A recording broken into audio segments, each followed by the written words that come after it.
All right, y'all, we're going to go ahead and get started. I'm excited to welcome our first sponsor and guest speaker here today. So Philip Sessions is the founder of Refined VA. Philip helps home remodelers stop being the bottleneck in their own business. His team provides construction virtual assistants who handle things like scheduling, client communications, billing, follow-ups, and the day-to-day stuff that keeps contractors buried. His mission is to help builders stop being the bottleneck in their own businesses so they can get home on time, spend Saturdays with their kids, and actually work and actually enjoy what they've built. Welcome, Phil. Thanks for having me. So I know we've been talking a lot about job tread today, and we're going to continue to talk about job tread, but I want to change things up a bit and talking about letting go. Now, I did see the list here, and I'm very proud of the business owners here that brought their team. We are going to be talking about you, the business owners, but also you that are just on the team, whether you're leadership. This is going to be for you and help you understand how to let go. Because what we see most is that business owners get into the trap of owning a business, owning a job, and being stuck doing everything themselves. Unfortunately, it's the trap that we all fall into as a small business owner. There's many things we have to do. We're constantly asked for things. When there's escalations that happen, or the client wants you just to be on site for whatever reason, even though you've got a foreman that can do that, even though you've got a project manager that can help out with that, they still come to you. And it's a trap that we all end up in as business owners. And I want to talk with you today about how to get out of that trap. How many business owners feel like that's them? Stuck, they're getting clients. That's right. How many of you are not business owners? I want to see the non-business owners right now. All right, well, this will help you as well because it's a mindset shift that you have to take. It's not about you're not the leader, you're not the owner, but a mindset shift in order to get things off of your plate. That's the goal, whether you're the owner, but especially as the owner, but also if you're in a leadership position, about getting things off of your plate so you can spend time with family, so you can spend time doing the things that you're actually supposed to do. And I'm a business owner as well, and sometimes I turn into the admin person. Sometimes I turn into the shoulder to cry on. There's a lot of things we as business owners struggle with, we as leaders have to deal with. But the biggest reasons why, there's three reasons I think why a lot of business owners or leaders really struggle with being in this trap. The first thing is you fear it being done wrong. How many of you have started to work on a remodel or a project and you try to bring somebody else in and they did it wrong? A lot of us. Yeah, that's exactly what happens because we brought somebody new in. They don't know how to do it. But the worst thing is that what I have seen with a lot of business owners is they didn't do it their way. It wasn't that it was necessarily wrong, it wasn't done the way that you wanted it to be done. I know for myself with my wife, those of you guys that are married, if you have, you're married, you have a wife, and she's told you to take out the trash, what happened when you didn't take it out that minute? She got mad, she got the trash ready, and she put it in the garage so it was not in the trash can anymore. And that's because she had an expectation that it should be done right now, right at this time. And that's the thing that happens with us as business owners. We get stuck in this routine that it has to be done this exact way or it's not good enough. And you have to get out of that routine. You have to get out of that and change that mindset. And when you can start to figure that out, you're going to be able to get things off your plate. The second thing is your identity being tied to your work. You are not your job. You are not your business. Yes, some of you may have your business name, your last name as part of your business name. Some of you may not, which is fine. Nothing wrong either way. But you're focused on that being your identity. And it is your baby. The business is your baby. But your baby is not going to grow up and be able to get out of the house and be able to live on their own and not have to be given money every single week. I've got a 2 and a 4-year-old. I hope one day that they find a great husband, and I'm sure being a girl dad, I'm still going to be giving them stuff all the time because that's the girl dad life. But I hope that they can go on their own. And that's the plan, that I will teach them ways to be able to take care of themselves, to be able to do things on their own. And that's what you have to do as a business owner. You have to give the task and let them fail, and then correct them. and teach them this is the way it should be done. And if it is something that you just want it done a particular way, you need to let them know about that. But again, it's a mindset shift. That's how we grow. And you keep identifying that your work, your reputation is on the line even though somebody else is doing that. And it is at the end of the day. You own it as the business owner, but you can't let that hold you back from letting somebody else start to take over that work, start to do those things, because that's the only way you're going to grow.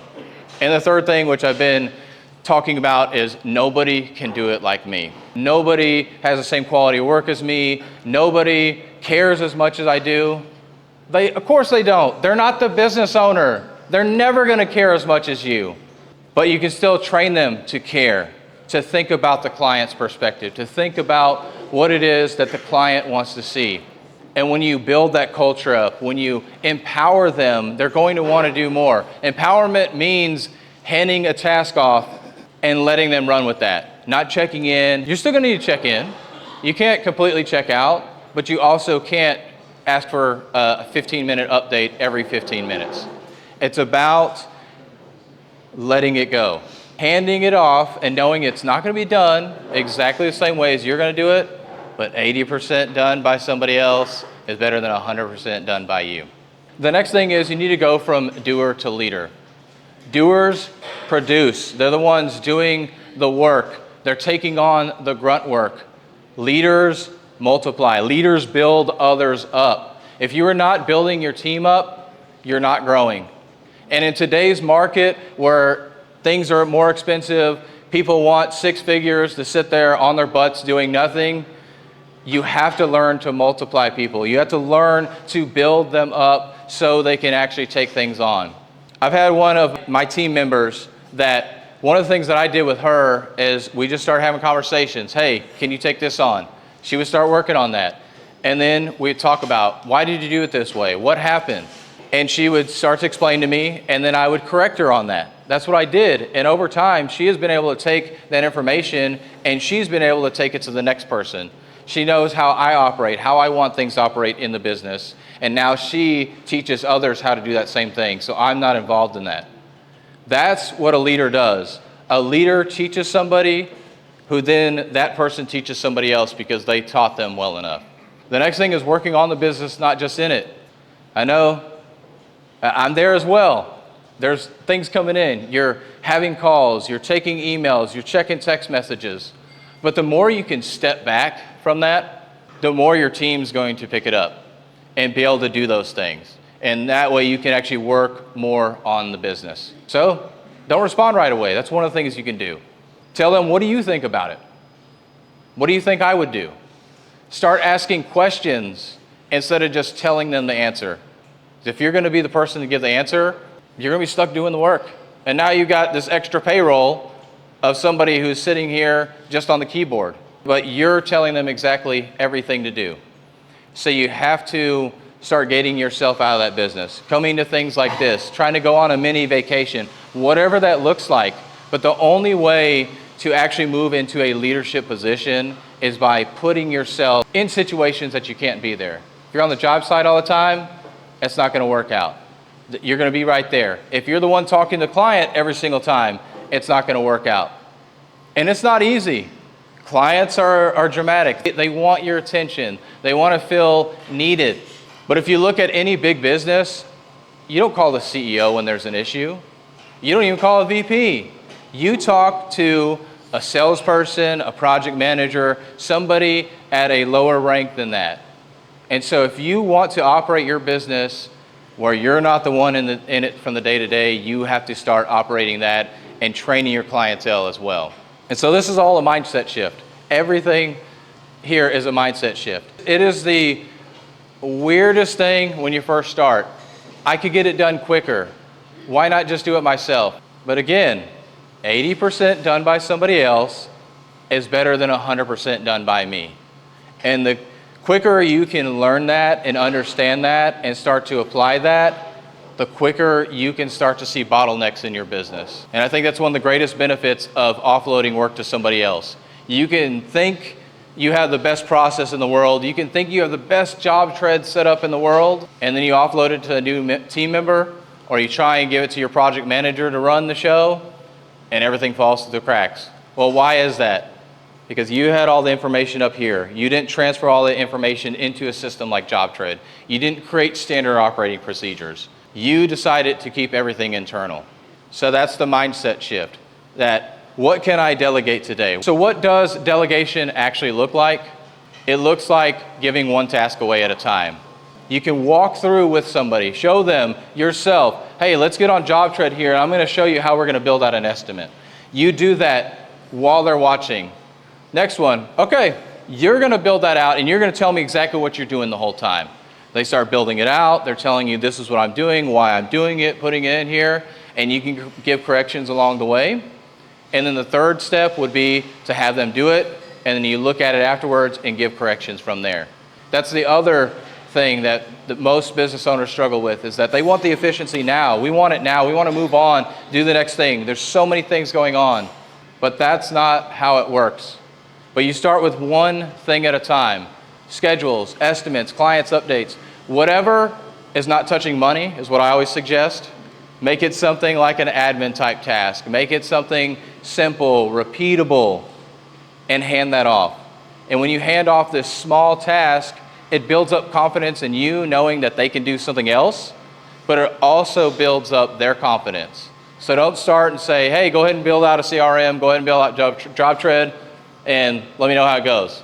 But you also don't have to know how to do the things either. There's been plenty of times on my team, actually with recruiting for us. I'm not a recruiter. When I started recruiting for virtual assistants, you know what I did? I talked to the client, I got them sold on getting a virtual assistant, and said, okay, cool, I'm gonna find a couple resumes, and I'm gonna pick the top 3 that look the best, and we're gonna interview together. And it didn't work out so well. There was a lot of turnover, but that's because I was busy trying to sell, trying to market, trying to recruit, and so I hired a recruiter. I didn't know a recruiting process, but I told them, come up with a recruiting process and let's talk about it. And they showed me a process, and I made some tweaks to it, and we created a better process to actually vet and interview virtual assistants. And same thing for our internal team. And I don't handle any of that anymore. But I didn't know how to do that. I didn't know what, actually I don't even know what the template is that they use, the system they use for it. But they call it like some HR system. I still don't know what it is. And again, that's okay because they've handled it. And so there's things, and we see this with JobTread users where the business owner will say, I need to learn this first. I need to do this first. And that's great if you like technology, if you can be in the office a lot, but it doesn't necessarily have to be you. It can be anybody on your team, as long as somebody owns that and you check on that. Don't just blindly give it to them and hope it works out. You need to be checking on that. But again, start with one task. And speaking of virtual assistants, they can do many things. If you want to hear more in-depth details, go to the Builder Stories podcast. Eric and I talked about this a lot, but our virtual assistants can do and handle anything inside of JobTread. Inbox management, client communication, estimates and takeoffs. They can do so many things, but your team can as well. Your team can do more than you think. You just have to give them that task, empower them, train them up, and then they will take that off. And so tools like JobTread actually help streamline these things. I think this is one place that you could really, somebody on your team, whoever it is, you're gonna be able to transparently see this information. See what things that they've actually taken off of your plate. But maybe it's not JobTread. Maybe you're creating SOPs in Google Workspace. Whatever it is that you're giving, create a system that they can show you and have a check-in with them. So today, I want you to pick one thing to let go of. Get ready for that one thing that you want to let go of. Think of that thing that is the biggest headache in the world for you. Maybe not tied to financial stuff. There's plenty of things I'm sure you can find as headaches. That client that's just a pain in the butt.